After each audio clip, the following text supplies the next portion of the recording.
Assalamualaikum warahmatullahi wabarakatuh. Bismillahirrahmanirrahim. Alhamdulillahi rabbil alamin wa bihi nasta'in ala umuri dunya waddin, wassalatu wassalamul al-atammanil akmalani ala al-mab'uuth rahmatan lil alamin nabiyina Muhammadin wa ala alihi wa sahbihi ajma'in. Hajat pergi ke pasar malam. Pantun-pantun. Jangan lupa ngajak teman. Dari gaya menjawab salam, nampak benar koma kelaparan. Alhamdulillah, yang berbahagia Tuan Haji Muhammad Khair bin Napiah, pengerusi masjid, Tuan Haji Alias bin Muhammad, timbalan pengerusi, sahabat saya Ustaz Nazmi, ahli jawatan kuasa masjid, muslimin muslimat rahimakumullah. Kita merafakkan setinggi-tinggi kesyukuran kepada Allah Subhanahu wa taala dengan limpah rahmat dan inayah dari Allah.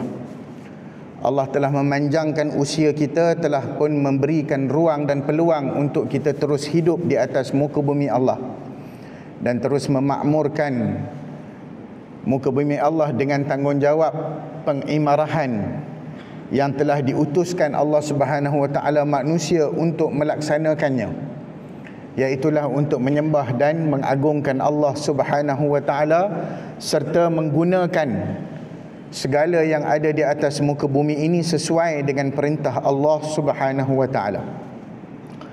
Dan kita juga telah melangkah ke tahun yang baru dalam kalender ataupun tarikh ataupun takwim agama kita, melangkah ke tahun 1440 berapa? 7. Confirm 7? Confirm. Okey. Alright lah. Kalau tidak, sekarang suruh cek GPT. 1447 Hijriah.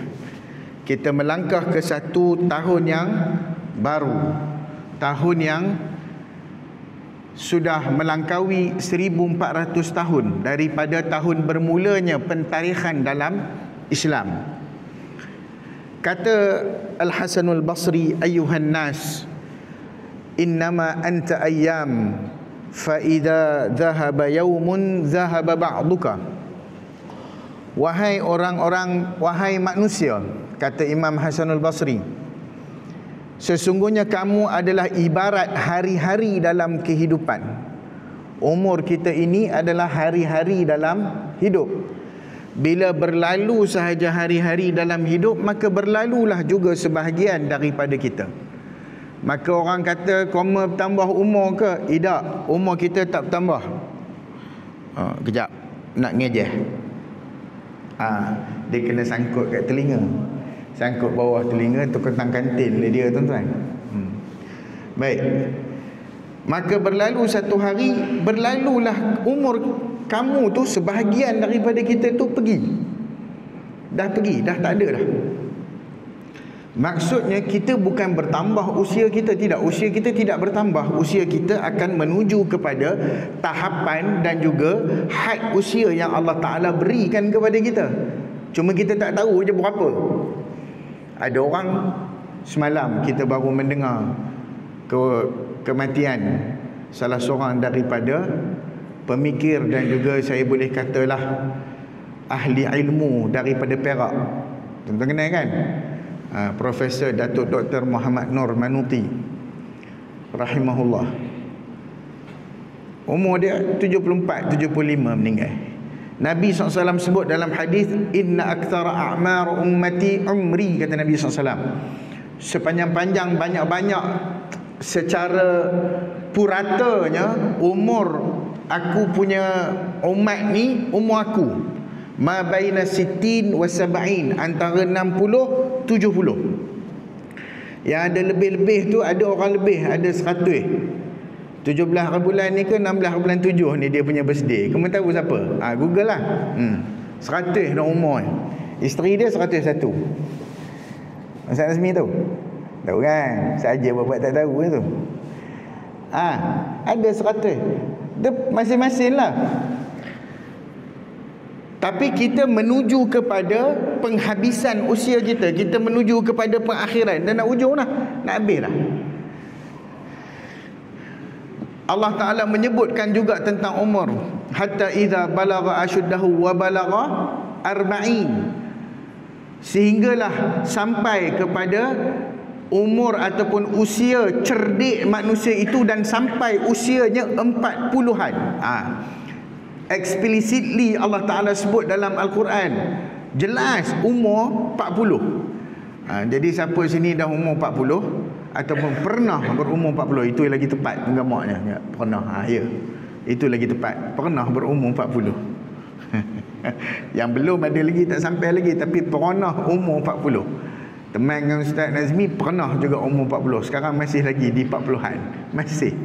Masih. Itu pun dia bila bangun aja Allah, dia bangun sebut Allah tu, fahamlah. Bangun dia tak sebut dah benda lain, mengadui. Kadang-kadang tersilap mengadui dalam semayang, mengadui nak bangkit rakaat kedua, bangun-bangun tersebut dalam semayang, batal yuk. Jangan dibuat pasal. Tak kira lah kau mengadui Perak ke, Perak Tengah ke, Perak Utara ke, Perak Selatan ke, batal semayang. Yang pentingnya umur kita tidak akan bertambah, tak ada dah, habis dah. Setakat itu sahaja umur kita akan menuju ke situ. Dan antara benda-benda yang kita lakukan dalam umur kita, apakah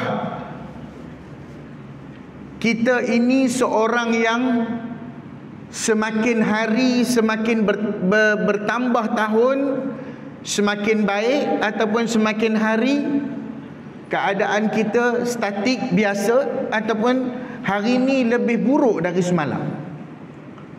Kita tidak bertanding dengan manusia yang lain, kita hanya bertanding dengan diri kita sendiri. Usah dipikir orang.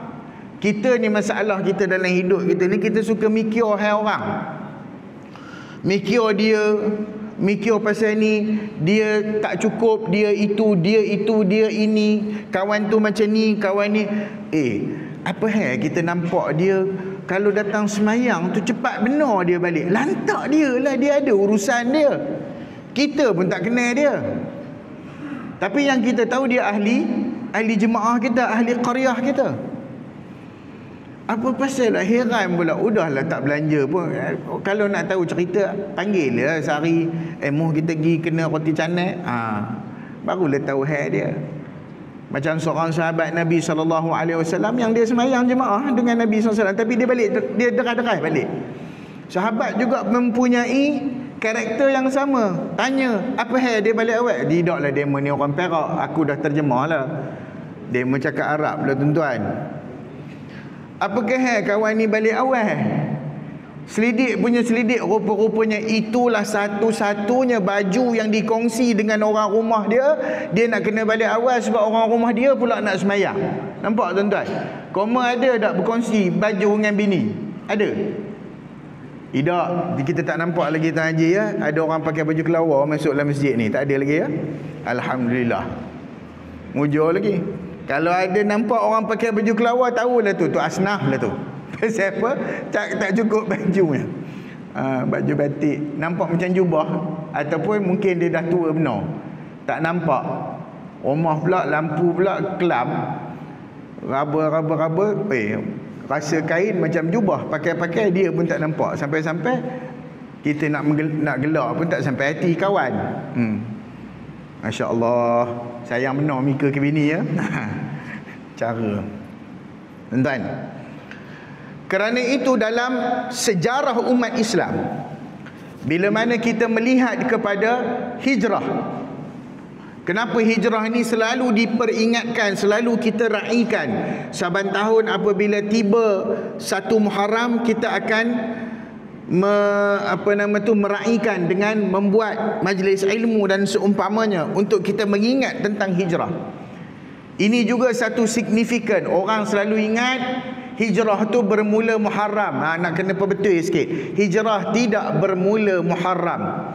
Kata Imam Ibn Hajar Al-Asqalani, bukan mula Muharram, tetapi keazaman sudah berada dalam Muharram. So hijrah mula bila? Ustaz bertanya, ustaz juga yang jawab. Hijrah mula 26 Safar dan sampai Nabi di Madinah Munawarah pada 12 Rabiul Awal. Itu dia. Tak percaya, tuan-tuan tengok dalam Ar-Rahiqul Makhtum karya Syekh Dr. Safiur Rahman Al-Mubarakfuri yang juga pensyarah kepada yang mensyarahkan Sunan At-Tirmizi. Beliau ada kitab yang syarah Sunan Tirmizi. Jadi daripada rekod yang dikumpulkan, maka dapat diketahui bahawa hijrah berlaku pada 26 Safar. Betul kan kita punya kefahaman? 26 Safar habis sampai Madinah 12 Rabiul Awal. Ada yang kata bukan sampai Madinah saja, sampai di tapak Masjid Nabi itu pada 12 Rabiul Awal. Ala kullin, tarikh dalam Islam ni dia yang penting event, peristiwa yang berlaku, tahun. Sebab sebelum daripada itu yang dinisbahkan kepada tahun apa dia yang kita duk dengar? Tahun Nabi lahir tahun bila? Tahun gajah. Sebab gajah Abrahah nak serang Kaabah. Dinamakan tahun itu berdasarkan peristiwa paling masyhur berlaku dalam tahun tersebut. Kemudian orang ni lahir tahun bila? Orang ni lahir tahun Kaabah runtuh. Contoh, apa nama tu, Khadijah wafat bila? Setahun ataupun 2 tahun sebelum hijrah. Sebab tak ada lagi penamaan tahun. Sehinggalah pada zaman Umar Al-Khattab radhiyallahu taala anhu, datang Abu Musa Al-Asy'ari bila dia menjadi macam KSN lah, Ketua Setiausaha Negara. Senang faham apa itu. Dia jadi Ketua Setiausaha Negara ketika itu. Dia terima surat rasmi daripada kerajaan-kerajaan Rom, Parsi dan seumpamanya. Surat demo tu ada tarikh. Sekian berapa bulan. Sebab itu yang kita tahu tarikh beranak Nabi itu 20 April tu. Pasal apa? Pasal April dah dia guna dah zaman tu. Tapi Islam tak ada lagi. Sehinggalah sampai kepada pemerintahan Umar Al-Khattab radhiyallahu taala anhu. Maka bila sampai kepada pemerintahan Umar pun panggil kawan-kawan, mesyuarat, panggil sahabat-sahabat. Atau macam mana rupa kita ni? Macam mana gerangan kita ini? Mereka ada tarikh, kita lekeh kalau kita tak ada tarikh yang menentukan kepada tahun Islam. Jadi mesyuarat. Bila mesyuarat, seorang bagi cadangan, kita letaklah tarikh beranak Nabi. Ada sahabat bangkang, sahabat kata tak boleh. Sebab masa tarikh beranak Nabi tu masyarakat Mekah dalam keadaan rosak. Takkan kita nak sandarkan kepada kenangan Mekah yang rosak. Ni bukan sandarkan kepada kenangan lagu Jamal Al-Bidah. Tidak, tuan-tuan. Takkan kita nak refer kepada keadaan Mekah dan Madinah yang rosak ketika itu. Tak boleh. Dan juga kalau ikut kelahiran ni the birth of Christ, itulah tahun yang dibuat oleh orang Nasrani. Nampak tak? So tak nak sama. Tak nak sama dengan perangai Yahudi, tak nak sama dengan perangai Nasrani. Bila nak masuk tajuk Ustaz? Sekarang, kejap lagi masuk tajuk. Ini dia punya mukadimah dia panggil. Sekejap lagi kita terus masuk tajuk. Saya style apa itu? Break mengejut. Kita sampai ke apa ni, Haji? Tanya dulu. Sebelah? Allah. Risau juga aku dengar sebelah. Itu nama udah beromo lah tu, udah tak dengar. Sebelah. Ataupun saya tengok rupa tuan-tuan tu dah separuh ICU dah, saya berhenti lah. Gambar-gambar. Jadi mesyuarat. Ada cadangan kedua. Cadangan kedua, kita tarikh Nabi dilantik menjadi Rasul. Lepas tu orang cakap tak boleh ke? Sebab masih lagi Islam belum kuat. Islam masih lagi berada dalam fasa pembinaan awal. Orang tak terima Nabi Muhammad SAW sebagai Nabi dan Rasul ketika itu secara totality, secara keseluruhan orang tak terima. Orang tak hendak. Cadangan ketiga, kalau rupa itu kita bagi tarikh Nabi wafat, barulah sentimental sikit. Sahabat tak setuju juga. Sahabat kata tak hendak lah. takkan tarikh wafat, takkan tarikh Nabi SAW meninggalkan kita. Yang itu bukan sambut ataupun bukanlah kita menamakan tahun. Akhirnya dengan tahun baru Islam kita teringat kepada musibah yang berlaku ke atas orang Islam, which is Nabi Muhammad SAW itu wafat. Musibah. Itu musibah. Lah kali datang Sayyidina Ali kata apa? Kalau macam tu kita cadang tahun yang kita nak letak sebagai satu apa tu adalah tahun berlakunya penghijrahan umat Islam dari Mekah ke mana tuan-tuan? Oh, semua sepakat Madinah. Belum lagi ke Yathrib, sebab nama awal dia Yathrib. Ada saja nak mengenakan kita ustaz ni. Tak apa, betul lah tu Mekah ke Madinah. Sekarang budak-budak ni jawab periksa kan salah pula. Betul lah Mekah ke Madinah, tapi Madinah tu nama asalnya Yathrib. Yathrib ni antara pengikut Nabi Allah Nuh yang naik atas kapal dalam lingkungan 100 tahun 10 hari lebih kurang. Tak 100 tahun dah. Setahun 10 hari. Lepas tu dia berlabuh. Lepas dia berlabuh, dia berpecah lah umat Nabi Nuh ni. Dan Yathrib ni reside, duduk dekat Yathrib tu lah. Jadi siapa sampai situ, dia lah punya nama. Tu style dulu-dulu. Sebab tu kalau kita pergi banyak kampung Jawa, adalah kampung nama, kampung haji sekian, kampung haji sekian. Sebab dia dulu mula buka penempatan dekat situ. Kat Perak entah ada kan. Entahlah kampung-kampung lah ada lah juga kan. Kita pun tak tahu. Kita orang Ipoh, main-main kampung. Jadinya kenapa? Sebab berlakunya perubahan struktur. Ni nak masuk ni. Perubahan struktur umat Islam dan turning point yang berlaku ke atas hidup Nabi sallallahu alaihi wasallam daripada 13 tahun. 13 tahun tu dia start lantik jadi Nabi. Tapi Nabi duduk di Mekah tu daripada dia kecil. Lahir di Mekah. Ada lagi tempat maktab Makkah Mukarramah yang menunjukkan kepada tempat kelahiran Rasulullah sallallahu alaihi wasallam. Lepas tu dia mengkomplain, "Yalah tempat kelahiran Nabi, apakah buat tandas pula dekat situ?" Marah dia buat tandas. Tak ada kena-mengena koma komplain tu. Sebab koma tahu tak, kalau koma nak terkencing jauh ya Rabbi nak pergi tandas tu, tahu tak? Komplain tak kena gaya. Cuba tandas tu dia letak dekat jalan nak keluar pergi Jeddah, paruh pada muka. Pasal tak boleh kacau area tu. Konon-konon kenangan.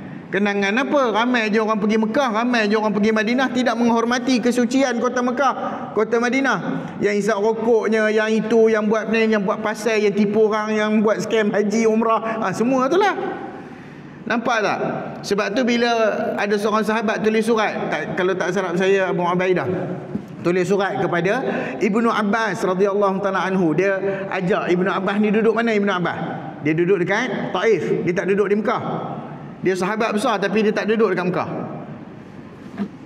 Sahabat dia tulis, kawan dia tulis surat, makmuh lah datang ke Mekah, duduk sini. Duduk sini pahala banyak. Dia tegur, dia bagi tahu kat sahabat dia. Sedangkan Ibnu Abbas ni siapa dia? Turjumanul Quran. Sahabat yang dinobatkan antara lainnya Abdullah bin Abbas dan Abdullah bin Mas'ud sebagai dua sahabat yang paling faham tentang Al-Quran. Dia kata mari le Mekah, pahala besar, sekali semayang 100,000, sekali ini, pahala semua dia tulis.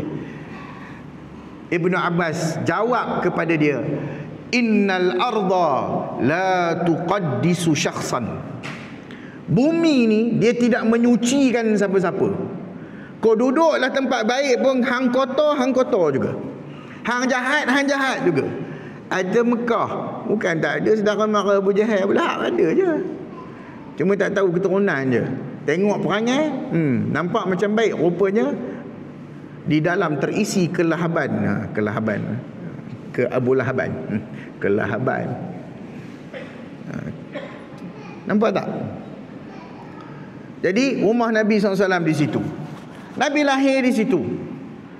Dan saat Nabi nak keluar berhijrah daripada rumahnya yang berdekatan dengan kawasan tu, ada kampung tu, kampung dia panggil perkampungan Bani Abdul Muttalib. Tuan-tuan pergi sa'i, keluar daripada sa'i tu nak ngarah ke maktab tempat kelahiran Nabi tu, kawasan di depan tu, tu dia panggil perkampungan Bani Abdul Muttalib. Nabi duduk situ. Nabi keluar pada malam hari sampai ke satu tempat yang agak tinggi di kawasan luar Masjidil Haram.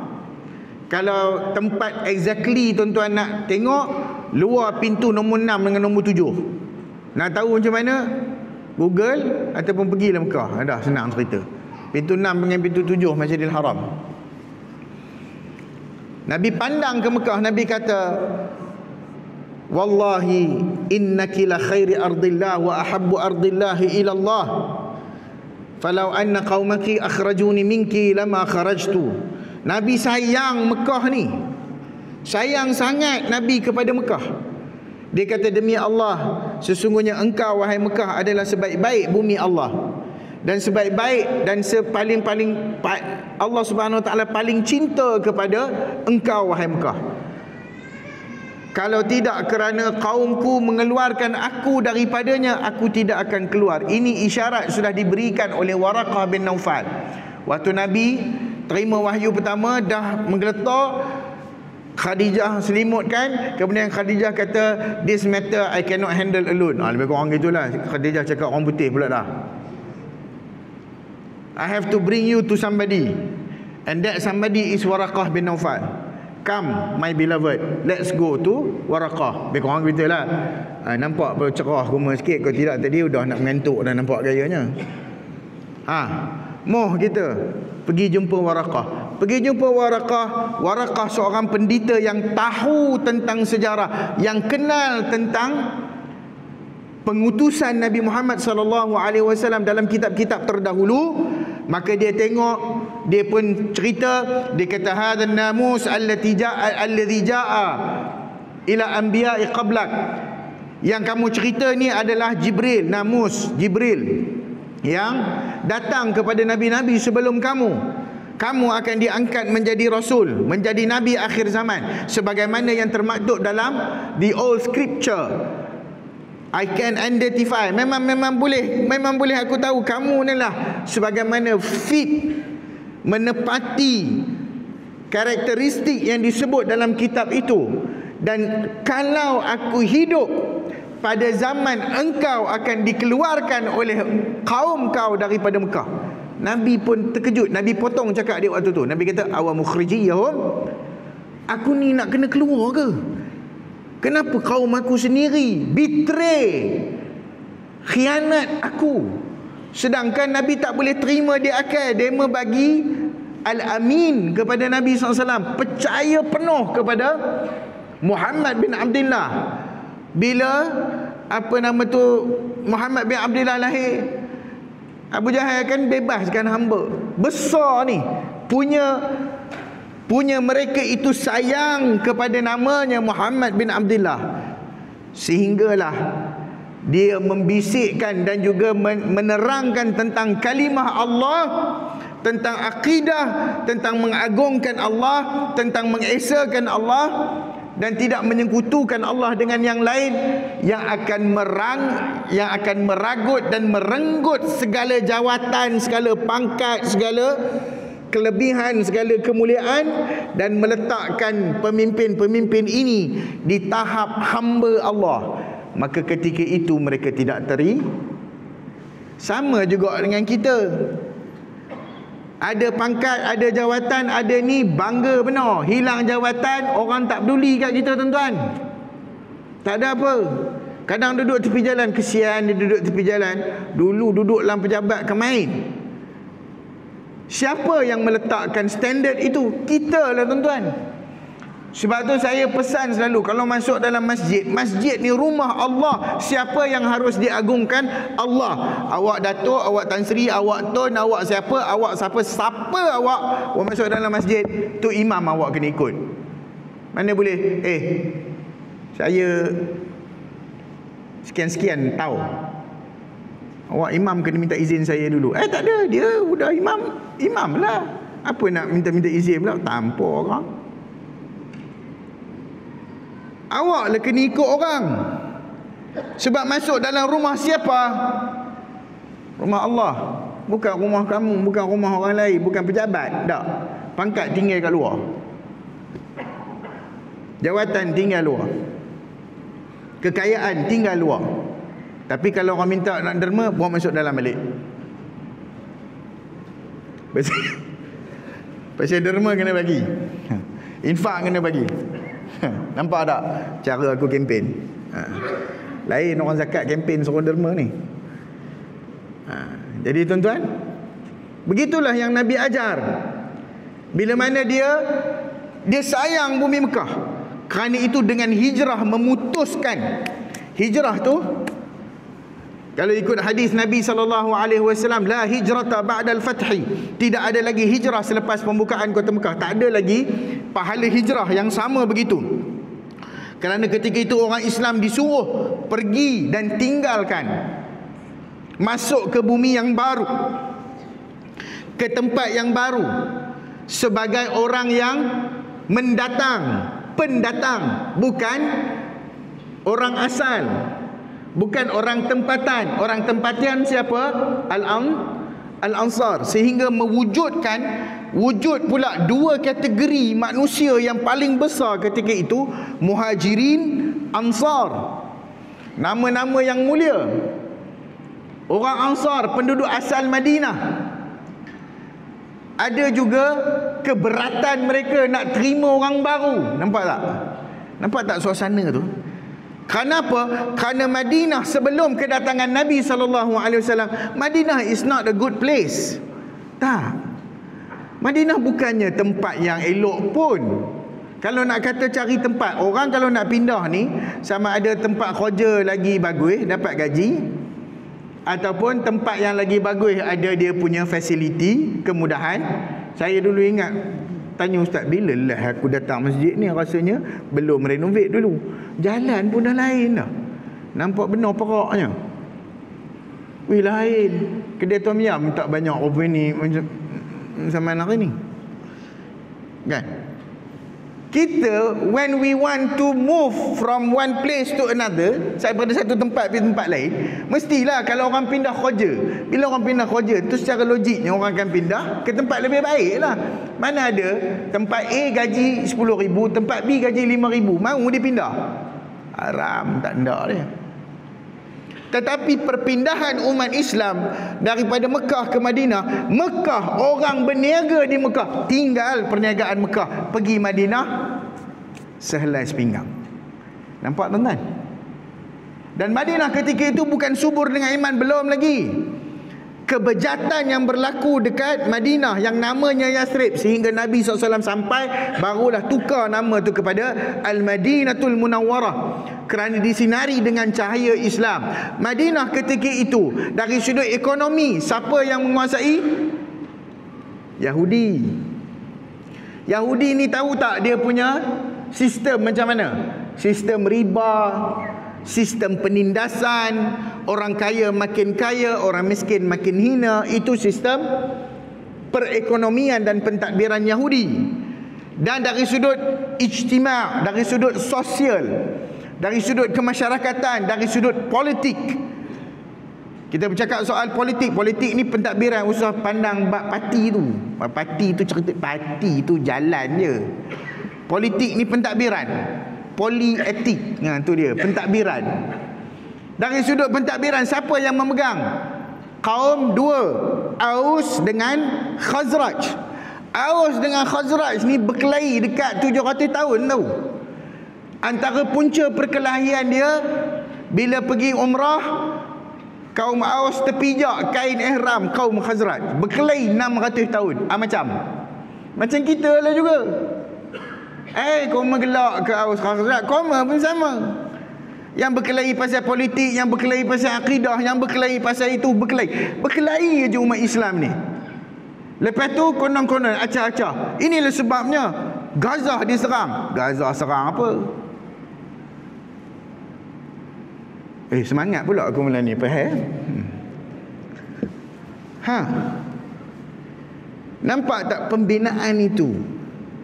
Nabi bukan dapat negara kota yang elok, tak. Nabi dapat dah ada sistem, dan sistem itu tidak baik. Bila Nabi masuk ke dalam kota Madinah itu, dan strategi Nabi SAW, apa strategi dia? Macam mana nak menjana kemadanian dalam ummah. Ni jangan, bila aku sebut madani, kau jangan cakap ustaz ni PKR ke? Tak. Kamu cek lah, tak ada aku punya nama dalam PKR. Sebab nak membina sebuah negara kota yang namanya Madinah Munawwarah itu, nombor satu yang Nabi buat adalah ajarkan mereka Al-Quran. So siapa yang ajar? Ada dua orang, Abdullah bin Ummi Maktum dengan Mus'ab ibn Umair radhiyallahu ta'ala anhu. Hantar dulu pergi, mengajar dulu tentang Al-Quran. Kenapa Al-Quran itu dustur pentadbiran, kitab utama. Kalau kitab utama kita gagal faham, macam mana nak faham struktur yang Allah suruh kita bina? Boleh. Quran nombor satu. Faham Quran tu. Hari ni berapa ramai yang kita memahami Al-Quran dengan kefahaman yang sebenar? Faham Quran? Dah tua ustaz, apa nak belajarnya? Belajar pun tak masuk. Tak. Quran tak ada usia, tak ada limitasi usia. Belajarlah. Belajar. Sebab dengan Quran itulah sebenarnya akan menyuburkan minda kita. Percaya tak percaya? Saya di Kuala Lumpur, ada tempat saya ceramah tu.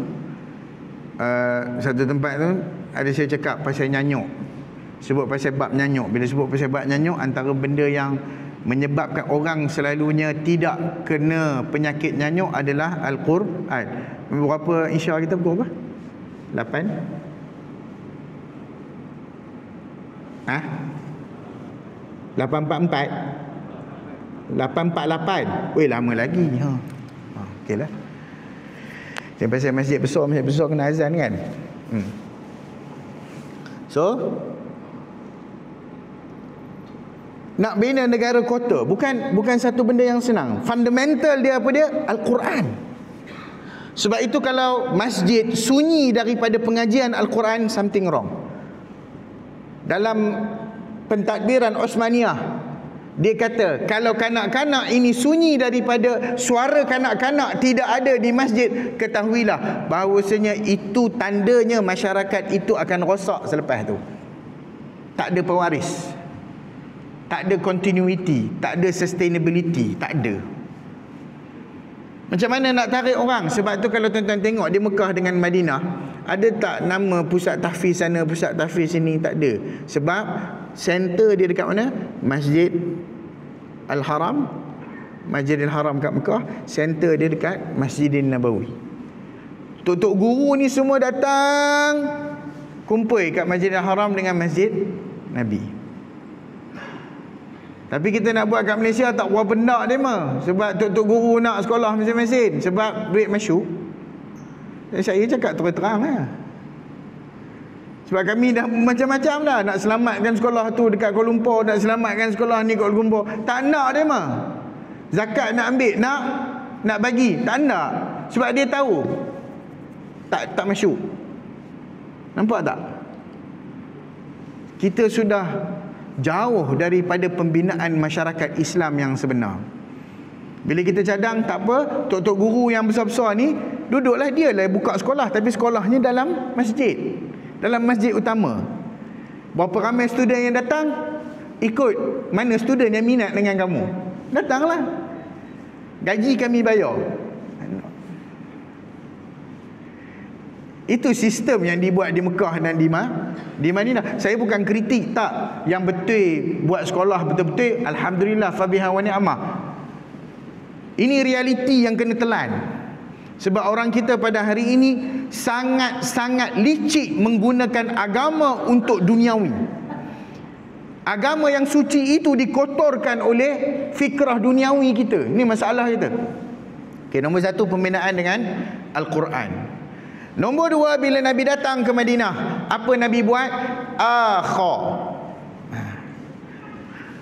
Persaudarakan antara Muhajirin dan Ansar, Aus dengan Khazraj. Panggil ketua-ketua Aus, ketua-ketua Khazraj, panggil. Nabi kata, sampai bila kamu nak gaduh? Gaduh ni tak bawa ke mana, tak selesai masalah. Kamu nak bergaduh, boleh bergaduh. Sampai bila nak bergaduh? Kadang-kadang bergaduh tu 7 turunan. Siap bapak yang nak meninggal tu pesan, kamu jangan baik tau. Aku kalau kamu baik, aku bangkit balik daripada kubur nanti sekarang. Jangan main tuan-tuan. Sebab itu Nabi sebut dalam hadis, ar-rahmatu ma'al jama'ah. Dengan persatuan itu ada rahmat. Wal firqatu azab. Pecah ni azab. Tak belajar ke daripada Nabi? Nabi nak bina kota tu macam mana? Nak dapatkan persetujuan. Bukan persetujuan daripada orang Islam. Dia settlekan dulu. Orang asal yang duduk dekat situ settle dulu masalah dema, iaitu bergaduh sama dema. Settle. Aus dan Khazraj semua settle tak ada dispute, tak ada dah dendam, tak ada. Settle. Kemudian barulah Muhajirin masuk. Disatukan dengan orang Ansar. Orang ni disatukan dengan ni, orang ni disatukan dengan ni, orang ni disatukan dengan kumpulan ni, supaya dapat membina keserasian dulu. Lepas tu hidup sendiri. Bukannya hidup sepanjang-panjang rumah kawan tu. Tak. Hidup sendiri. Abdul Rahman bin Auf, bila ditawarkan oleh saudara dia, mau tak kamu, aku ada 2 isteri, aku cerai seorang kamu ambil. Abdul Rahman kata, tidak. Kita pantang kalau itu ditawar dulu, itu yang kita terima dulu. Iya, ya Allah, bagus Mika ya. Bini mana Mika nak cerai? Ditanya pula. Bini yang tua ke yang muda? Teman cadang yang muda. Mencadang pula dia. Teman ada 10,000 dinar, 5,000 teman bagi ke Mika. Abdul Rahman kata, tak gamak teman nak ambilnya, yo, lebih kurang gitulah. Kan? Teman ada kebun, ambillah satu. Tidak, teman tak nak semua tu. Teman nak Mika tunjuk mana pasar je udah. Teman pandailah berniaga sendiri. Yang asalnya hanya berniaga menjual baju, dan sebahagian riwayat menyebut Sayyidina Abdul Rahman bin Auf berniaga unta, tapi dia tak berniaga unta semata-mata, dia buat aksesori unta. Jadi orang beli, bukan orang beli unta tu saja, dia ada macam kita lah, kereta udah penat dia punya engineer mikir pasal kereta tu, awak ubah juga dia punya exhaust besar peha koma, pasal tak puas hati dengan aksesori tu lah. Lepas tu tah dibubuhnya apa, fender lah, sayap lah, apa kebala semua bubuh. Boleh terobang ke kereta Mika tu? Dulu kawan yang dah umur 100 tu, khabar 20-20 kereta boleh terobang. Tak boleh lagi. Walaupun fender, sayap, kamu pasang macam-macam dah, tak boleh lagi terobang keretanya. Kita pula pandai daripada orang yang penat dia belajar-belajar buat design kereta. Kita pula buat aksesori lah tu. Jadi orang berniaga jual aksesori lagi senang daripada nak jual kereta. Sebab kereta kalau dia mampu nak beli satu-satu, itulah dia fahamnya. Nak nampak kereta tu baru, tukarlah sikit, nampaklah baru. Nampak tak? Abdul Rahman sudah fikir. Itu dari sudut persaudaraan. Kemudian dari sudut pentadbiran, siapa yang dibawa tim kumpulan Rasulullah sallallahu alaihi wasallam. Ini penting. Kalau nak buat perubahan, tim kena betul. Kumpulan kena betul. Apakah Ustaz masukkan kumpulan parti? Jangan fikir parti. It's not about political party. Tak. Kumpulan orang yang betul. Yang Allah Ta'ala sifatkan mereka itu sebagai as-sabiqun al-awwalun minal muhajirin wal ansar. Ni the golden personnel, orang yang bagus-bagus ni. Siapa dia? Kalau daripada muhajirin, tengok profiling golongan muhajirin. Siapa? Abu Bakar. Abu Bakar ni siapa? Wisdom, orang yang paling pandai, orang yang mempunyai akhlak yang baik. Dia juga merupakan peniaga. Tambah seorang lagi peniaga, Osman. Ahli korporat yang cukup hebat. Hari ni, sampai hari ni lagi saya tanya sungguh-sungguh, yang dekat Madinah tu ada hotel Waqaf Osman tu, saya tanya, ni betul ke Waqaf Osman ke nama je tunggang nama Osman? Saya tanya terus, saya tak ada tanya main-main tu. Dia kata betul Ustaz, sama macam nama apa dia, Telaga Osman tu. Yang kita duk pergi, kalau pergi umrah, pergi melawat kebun kurma kat Telaga Osman tu. Telaga tu kekal, ini pun kekal. Tanah dia ke? Memang tak, tapi kita adalah cara kita tahu bahawasanya benda ni sanad dia sampai kepada Osman.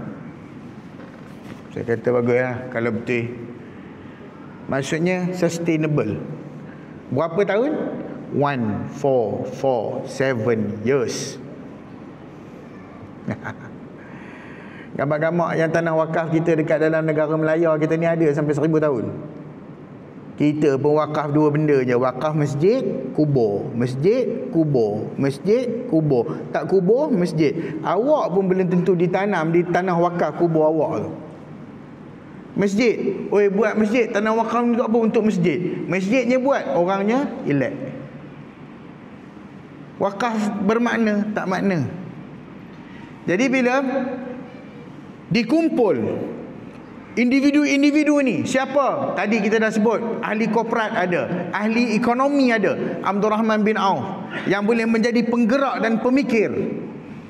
Kemudian dari sudut pentadbiran kita ada Abu Bakar, kita ada Umar. Oh, Umar, manusia yang pemikirannya sentiasa menepati wahyu. Waktu awal-awal tentera ini Islam menang perang, ada tawanan. Tawanan tu kalau ikut hukum asal, siapa yang suruh bunuh? Umar. No ya. Tak guna, simpan. Ada sahabat lain kata, no. Kita take benefit. Which is ijtihad tu betul, tapi at the end of the day Allah Ta'ala turun ayat membenarkan pandangan Umar, tapi perbuatan tu Allah Allah redha. Nampak tak? Umar ni kelebihan dia mempunyai karakteristik yang sama ataupun lebih kurang dengan pembinaan Nabi sallallahu alaihi wasallam, sebab dia daripada kecil mengembala kambing dan juga unta. Nabi daripada kecil mengembala kambing, dan mengembala kambing ni tujuan ni untuk apa tuan-tuan? Tujuannya adalah untuk mengenali pattern. Siapa yang gembala kambing, dia boleh jadi pemimpin yang baik. Ma min nabiyyin illa wa qad ra'al ghanam, atau kama qala sallallahu alaihi wasallam fi riwayatin ukhra, ada lafaz yang berbeza.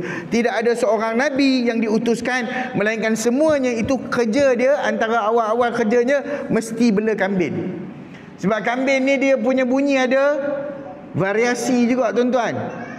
Tuan tahu tak pasal bunyi kambing ni? Dia nak habis dah ni, pasal tu nak bunyi kambing tu dekat-dekat nak makan dah. Dia kalau biasa lapar. Kalau dia high pitching sikit itu dia takut. Okey, kalau dia itu maksudnya dia sakit. Betul tak betul tak tahulah, kalau aku melabun juga koma. Tapi mengenali pattern itu, sebab nak pimpin orang kena tengok pattern orang. Kena kenal perangai orang ni, rupa ni, orang ni Dia punya karakteristik dia apa? Orang ni. Sebab tu Saidina Umar, dia pernah buat syair waktu dia jaga unta bapak dia. Dia buat syair tentang kepimpinan yang berdasarkan kepada pengalaman dia membeli unta. It's not, bukan benda main-main tuan-tuan. Jadi individu-individu ni orang yang tepat untuk membina sebuah negara kota. Dah ada itu. Ada siapa lagi? Ada ahli akademik, orang-orang ilmuwan. Siapa dia ilmuwan? Abdullah ibnu Mas'ud. Abdullah bin Mas'ud, Abdullah bin Abbas, ilmuwan. Mu'adz bin Jabal, ilmuwan. Academician, orang yang cerdik, pandai, tahu tentang ilmu. Kena ada. Ingat tak dia main dulu, ada dia cakap kalau kapal nak karam, dalam atas kapal tu ada sekian-sekian, nak tahu mana dulu. Ada tak? Ingat tak dulu? Ada kan Ustaz? Entah nak tahu mana dulu. Lain sekali dia cakap ustaz kena tahu dulu. Apa Ustaz? Ustaz pandai bercakap. Dia pandai bercakap, dia boleh nyelamat diri dia sendiri. Tahu dia dulu buang. Macam orang kata kalau jumpa kelin dengan ular, katuk mana dulu? Katuk ular, katuk kelin dulu. Orang gitulah. Kalau ada minta maaf, saya pun keturunan kelin juga, Pakistan. Bukan belah almarhum ayahnya, belah mak. Ni silap-silap peluh bau kari parpu, tahu tak? Jadi tuan-tuan, pembinaan dia perlu ada orang yang betul, sistem yang betul, dan cara dan kaedah yang betul. Nak azan dah, silakan, fadal. Boleh, fadal.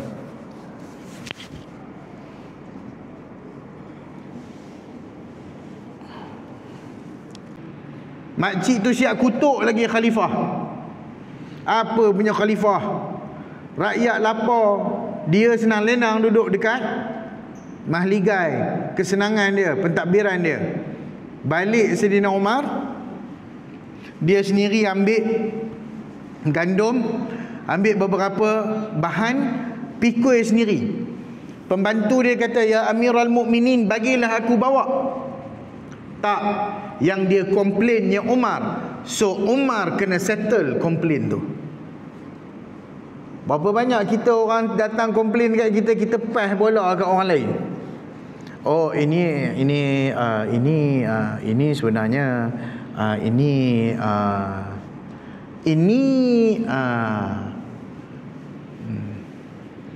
kecuali orang datang bukan komplain, mesti dia komplain. Ustaz, saya belum bertemu jodoh Ustaz. Oh ya, saya ada. Tu dia terima komplain.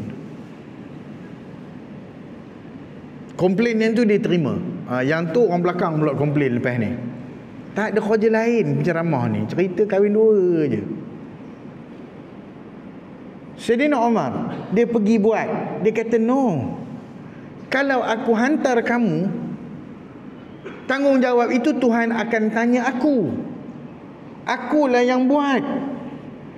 Sampai dia letak, dia tolong masak pun, makcik tu komplain lagi. Ni bab komplain ni sampai hari ni memang semua orang komplain.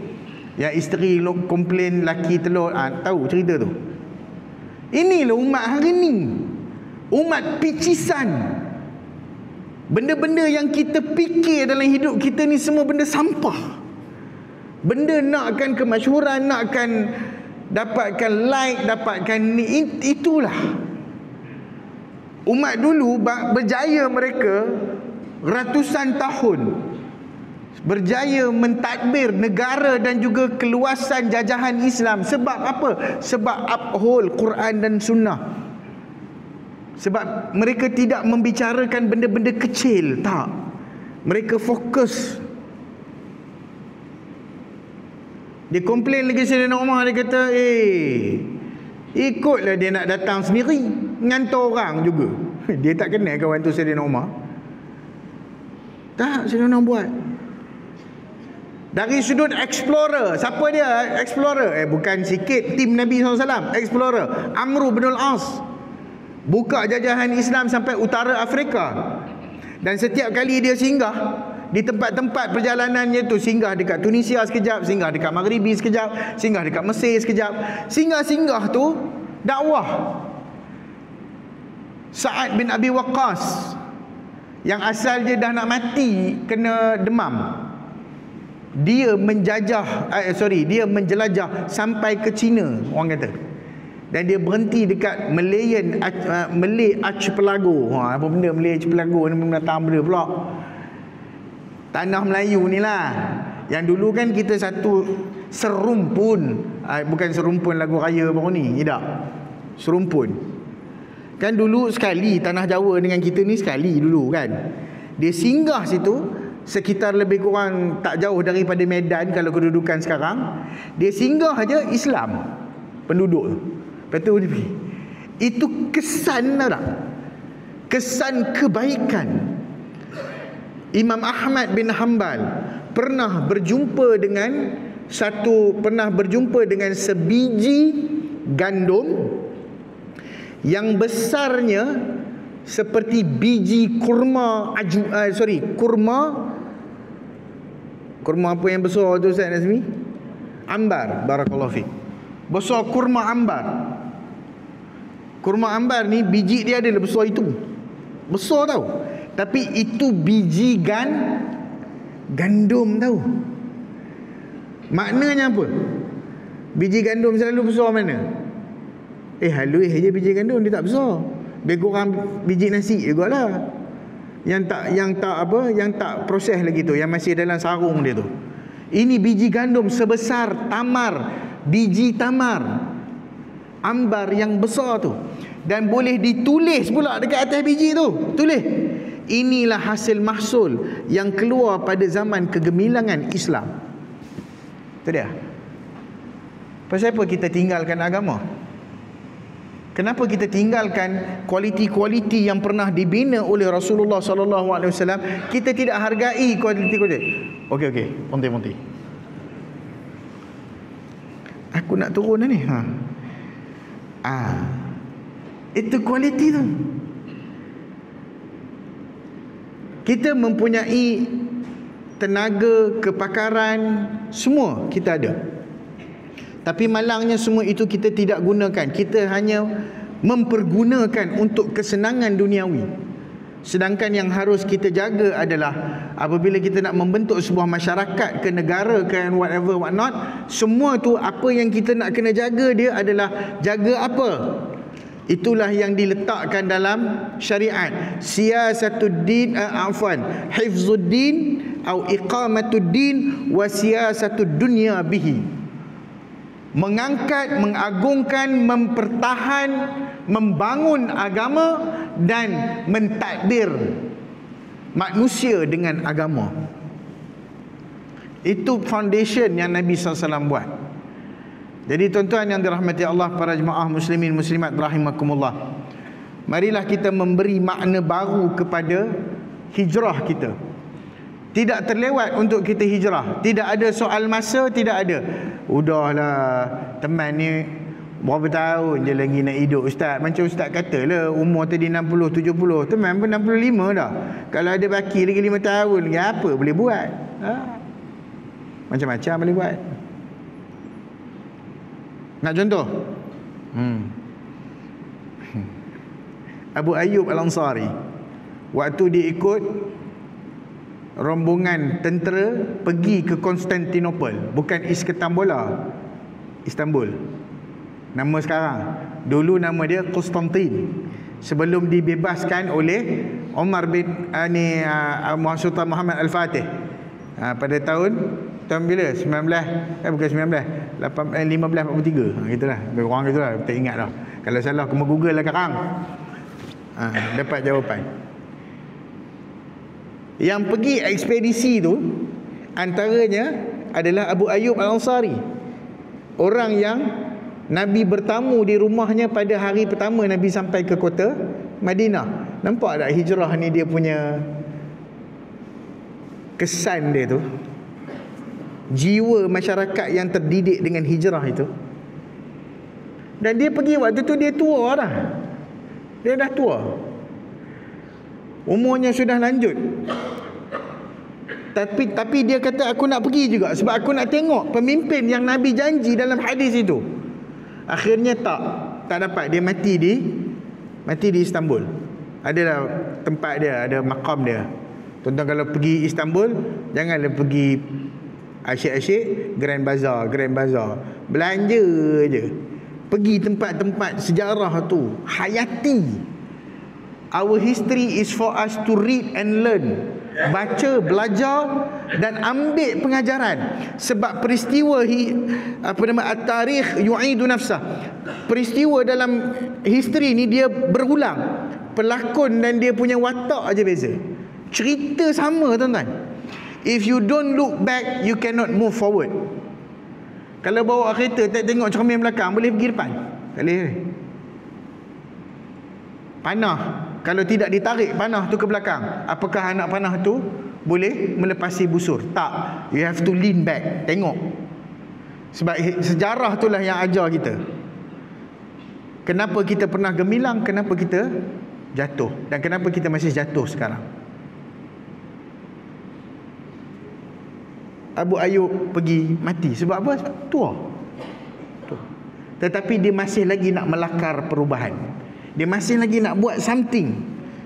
Jadi jadikanlah hidup kita bermakna dalam baki-baki dan juga saki-baki hidup kita. Selepas ini, tengoklah apa yang kita bakal buat daripada solat kita, ibadah kita. Kita upgradekan ibadah kita. Daripada kita tak faham kepada kita faham makna bacaan dalam solat. Daripada kita tak ada zikir-zikir yang ditambah dalam solat, kita tambah zikir-zikir dalam solat. Tambah baik zikir kita. Hentikanlah bercakap. Bukan tak boleh bercakap langsung, boleh, tapi banyakkanlah berzikir. Dan zikir ni yuk bukannya nak nunjuk kat orang. Oh sekarang ni, kalau dulu orang pakai tasbih, oh siap dia pusing lagi tasbih. Nak suruh nengok dia tu berzikir. Ni hari ni moden pakai apa? Cincin tu kan. Orang satu dah lah 5 jari dia fahamnya. Nak berzikir ni, Astagfirullah. Gitu dinunjuk kat orang. Haji Mangkau. Tak payah. Sebab kita ada tukang kira dah. Bukan saya kata teknologi tu tak bagus. Teknologi bagus, tapi kita ada tukang kira dah. Siapa tukang kira? Ni, Kiraman Katibin. Yang penting mulut kita jangan terpisah daripada zikrullah. Okey. Kemudian apa kita nak buat lagi? Dari sudut kemasyarakatan, macam mana kita hidup dalam masyarakat? Masjid sebagai pusat. Bila masjid sebagai pusat, yang kita kena buat adalah data orang yang datang ke masjid. Data fakir miskin yang ada dekat dalam kawasan kita. Ni hari ni punya barang tau. Macam mana Nabi boleh mentadbir? Dia menguruskan data penduduk Madinah ketika itu. Data penduduk Madinah apa? Ada orang Rom, ada orang Parsi, ada orang ni, ada Yahudi. Macam mana boleh buat dengan piagam Madinah? Ingat tak penggam? Saya terlupa nak sebut piagam Madinah tadi. Perjanjian. Okey, kita dah duduk bersama-sama ni, kita kena buat satu treaty. Perjanjian. Janji apa? Jaga Madinah betul-betul. Sebab kita yang nak duduk sini. Kalau kita musnahkan Madinah, kita tak ada tempat duduk. Logik. Yang boleh diterima rentas agama. Data. Barulah orang tanya macam mana ini orang miskin daerah ni berapa? Amil kalau datang. Orang miskin berapa? Macam mana? Boleh tahu. Kalau boleh ada sistem lagi senang. Sistem. Terus masuk dalam sistem. Tak cukup rumah kami periuk nasi rosak, tak boleh masak nasi, setengah jam orang sampai periuk. Tu kalau boleh rupi tu lah. KL pun tak buat lagi rupi tu. Cerita tu macam kami kat KL dah buat dah. Tak pun cita-cita. Kalau boleh rupi tu lah. Sebab kita yang mengurus masyarakat.